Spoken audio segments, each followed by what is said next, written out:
गरीब काली बहू के घर खाना बनाने आई दुर्गा। सुबह सुबह सोमवती देवी गुस्सैल मिजाज से अपनी काली बहू कंचन से चाय मांगती है। ना जाने ये नास पीटी इतनी देर से कौन सी चाय बना रही है। अरे ओ करमजली कलमुही, चाय बना रही है कि बीरबल की खिचड़ी? मेरे ही भाग्य फूटे थे जो ऐसी काली बहू मेरे घर में आ गई। हे दुर्गा माँ, अब आप ही मेरे घर को बचाओ। वो कहावत तो आप सभी ने सुनी होगी, मुंह में राम बगल में छुरा। सोमवती का स्वभाव भी कुछ ऐसा ही था। वह मुंह से तो सारा दिन माँ दुर्गा का नाम लेती रहती, लेकिन कंचन और उसकी बेटियों पर जुल्म करती रहती, जिसकी वजह उनका काला रंग था। अरे ओ मेरी काली बहू, मुंह में क्या दही जमा रखी है? कब तक लाएगी चाय? बन गई चाय माँ जी, छान कर ला रही हूँ। ये लीजिए माँ जी आपकी ज्यादा दूध पत्ती की फीकी चाय, और बाबूजी ये आपकी चाय। धन्यवाद कंचन बहू, दुर्गा माँ तुम्हें सदा खुश रखें। हाँ जी, तुम तो ऐसे खुश होकर दिखा रहे हो जैसे तुम्हारी काली बहू चाय नहीं बल्कि 56 भोग परोस कर लाई हो।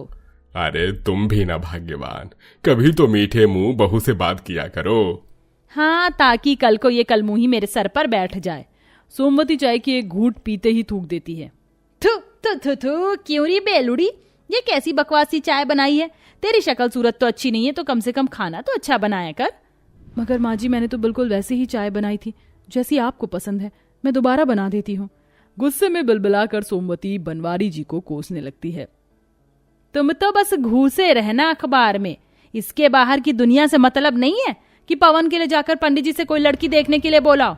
खैर, तुम्हें ये फैसला देकर पहले ही पछता रही हूँ। इस बार मैं अपनी पसंद से पवन के लिए लाखों में एक गोरी सुंदर बहू लाऊंगी, और फिर मैं इस काली बहू और उसकी तीनों बेटियों को बाहर का रास्ता दिखा दूंगी।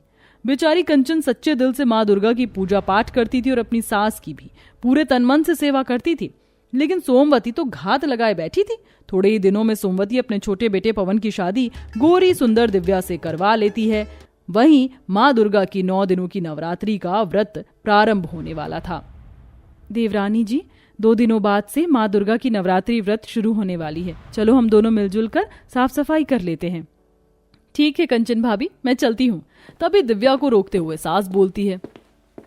दिव्या बहू, कोई सफाई नहीं करेगी। तुझे और तेरी बेटियों को इस घर में मुफ्त की रोटियां तोड़ने के लिए नहीं रखा है। तू जाकर चुपचाप से मंदिर साफ कर, और तुम तीनों, सरिता, ललिता, मीरा, यहाँ आओ। जी दादी माँ, कहिए। तुम दोनों पूरे घर की अच्छे से सफाई करोगी, और तू सरिता, माता के भोग प्रसाद बनाने के सारे करहा पतीले सब धो देना। लेकिन माँ जी, मेरी बच्चियां इतनी छोटी हैं, बड़े बड़े कढ़ाली पतीले कैसे धोएंगी? अच्छा, खाने में तो तेरी बेटियां सबके बराबर खाती हैं, कोई जरूरत नहीं है ज्यादा ममता दिखाने की, वरना तीनों का खाना बंद कर दूंगी। लाचार होकर तीनों बेटी में से 2 बेटी सफाई करती हैं और एक कड़ी धूप में बर्तन धोती है। वहीं मंदिर साफ करते हुए कंचन की आंखों से झरझर आंसू बहे जा रहे थे। वह रो रो कर अपना दुखड़ा माँ दुर्गा को सुना रही थी। तुम देख रही हो ना माँ दुर्गा, मेरी फूल जैसी बेटियों के साथ माँ जी कैसा सुलूक कर रही हैं। मैं इतने नियम से तुम्हारी नवरात्रि व्रत हर साल करती हूँ, फिर क्यों ही अपमान मेरी जिंदगी से नहीं जाता। काली दुर्गा भक्ति बहू के बहते आंसू को देखकर भगवान श्री नारद विंध्याचल पर्वत पर बैठी माँ दुर्गा के पास अर्जी लगाते हैं। नारायण नारायण, माता को नारद मुनि का प्रणाम। प्रणाम देव नारद, कहिए कैसे आना हुआ? आज बड़े विचलित लग रहे हैं आप। माता, आप तो जगत जननी है, संतान के दुख को अच्छे से समझती हैं। इस पल आपकी भक्त कंचन बहुत दुख पीड़ा में है, उसके दुखों को दूर कीजिए माँ। इंसान को धरती पर रहकर सुख दुख भोगना ही पड़ता है।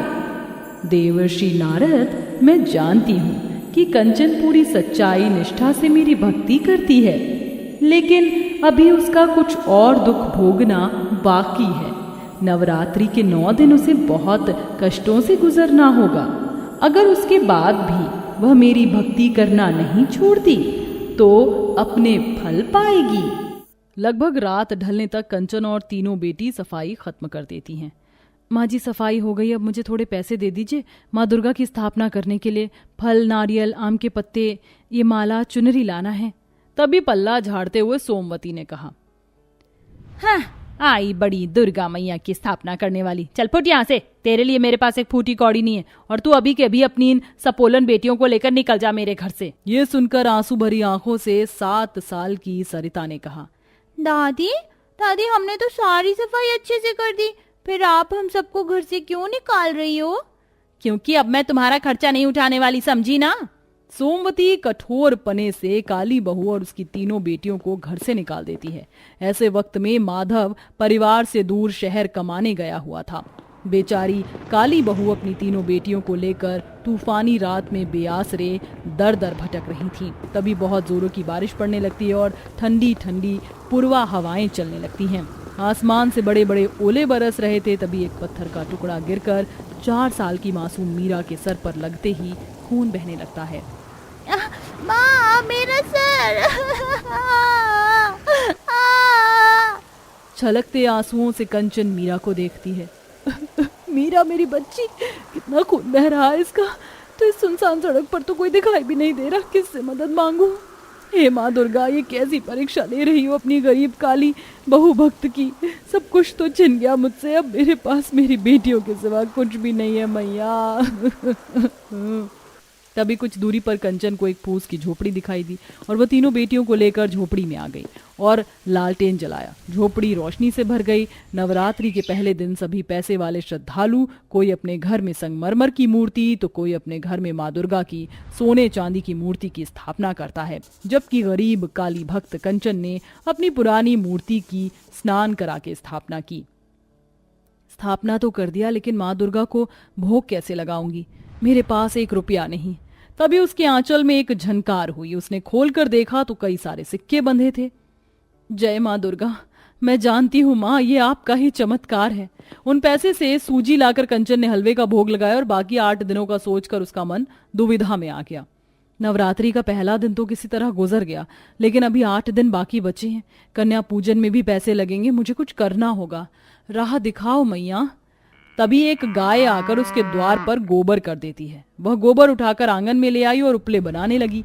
इसी तरह से वह नित्य दिन नवरात्रि व्रत भूखी प्यासी दुर्गा भक्त काली बहू रोड से गोबर उठाकर लाती और उपले बनाकर घर घर जाके बेचती। खुद भले पानी पी के रहती, मगर माँ दुर्गा को 9 दिन तक अखंड घी का जोत जलाना, भोग लगाना नहीं भूलती। और इसी के बीच अंतिम परीक्षा होती है। अष्टमी के दिन वह खुशी खुशी प्रसाद बनाने का सामान लेकर घर लौट रही होती है। तभी उसे एक गाड़ी मारकर चली जाती है, जिसमें उसकी रीढ़ की हड्डी भी टूट जाती है। वह बिस्तर पर पड़ी थी, आंखों से आंसुओं की धाराएं बह रही थी। हे माँ दुर्गा, मैं तो बिस्तर पर आ गई। ऐसे कैसे मैं कन्या पूजन पूरा कर पाऊंगी? कौन बनाएगा सारा खाना मैया? मेरा 9 दिनों का नवरात्रि व्रत निष्फल हो जाएगा। अब आपको ही मेरी लाज रखनी है माँ। माँ दुर्गा को पुकारते हुए आंखों से बहते आंसू बिछौना भिगोए जा रही थी। तभी दरवाजा खटखटाते हुए लाल साड़ी पहने, पैरों तक लहराते लंबे बालों में मुस्कुराती हुई एक महिला खड़ी थी, जो साक्षात माँ दुर्गा का रूप लग रही थी। माँ, माँ, दरवाजे पर कोई आया है। कौन है? भीतर आ जाइए। जी नमस्ते, मैं दुर्गा हूँ। बड़ी दूर से आई हूँ। रात काफी ढल गई है, क्या आज यहाँ आसरा मिल जाएगा? हाँ, क्यों नहीं बहन जी, इसे अपना ही घर समझिए। माँ, हमको बहुत भूख लगी है, खाना बना दो ना। मेरी बच्ची, मैं इस बिस्तर से हिल डुल भी नहीं सकती, कैसे बनाऊं खाना? तुम निश्चिंत रहो बहन, मैं बना देती हूँ खाना। बिटिया, मुझे केवल रसोई दिखा दो। आइए आंटी। रसोई में आकर महिला साक्षात माँ दुर्गा का रूप ले लेती है। तभी उनके दाएं हाथ से रोशनी होती है और अन्न के भंडार भर जाते हैं। वह अपने हाथों से सात्विक खाना बनाकर काली बहू को अपने हाथों से एक और खिलाती है। बड़ा ही अद्भुत स्वाद है आपके हाथों में, एकदम माँ अन्नपूर्णा देवी की तरह। ऐसा स्वाद भरा खाना तो माँ के भंडारे में बनता है। तभी माँ दुर्गा मंद मंद मुस्कुराते हुए कहती हैं, गौरी काली दुर्गा अन्नपूर्णा, सब मैं ही तो हूँ, मेरी भक्त कंचन। रात गुजर जाती है। भोर के 4 बजते ही माँ दुर्गा जाग कर कन्या पूजन का हलवा पूरी, चने खीर, सब्जी, सारा प्रसाद तैयार कर देती हैं। तभी 8 देवियां द्वार पर खड़ी हो जाती हैं और देवी वैष्णवी पुकारती हैं, माता, ओ माता, देखो हम द्वार पर खड़ी हैं, हमें अंदर नहीं बुलाओगी? तभी न जाने कहां से एक बड़ा बल काली बहू के अंदर समा जाता है और वह बिस्तर से उठ जाती है। ये तो चमत्कार हो गया, मैं ठीक हो गई। धन्य है तू माँ, धन्य है। कंचन कन्याओं को प्रसाद परोसती है, तभी उसका ध्यान जमीन में छपे लाल निशान पर जाता है। वह उसी वक्त माँ के चरणों में गिर जाती है। इसका मतलब मेरा अंदेशा सही था, माँ मेरे घर, माँ दुर्गा आई थी। तब माँ दुर्गा ने कंचन को दर्शन दिया। भक्त के बुलाने पर भगवान को आना ही पड़ता है। कंचन, मैंने तुम्हारी बारंबार परीक्षा ली, जिसमें तुम सफल हुई, इसलिए आज मैं तुम्हारे घर को धन धान्य से भरकर विदा होंगी। माँ दुर्गा सोने रुपयों से कंचन का घर भरकर ओझल हो गई। कंचन का कष्टमय जीवन खुशियों से भर गया। वेल प्यारे दर्शकों, क्या आपको अपनी माँ में किसी देवी की छवि दिखती है? आपके अकॉर्डिंग तो आप कमेंट बॉक्स में कमेंट करके जरूर बताएं।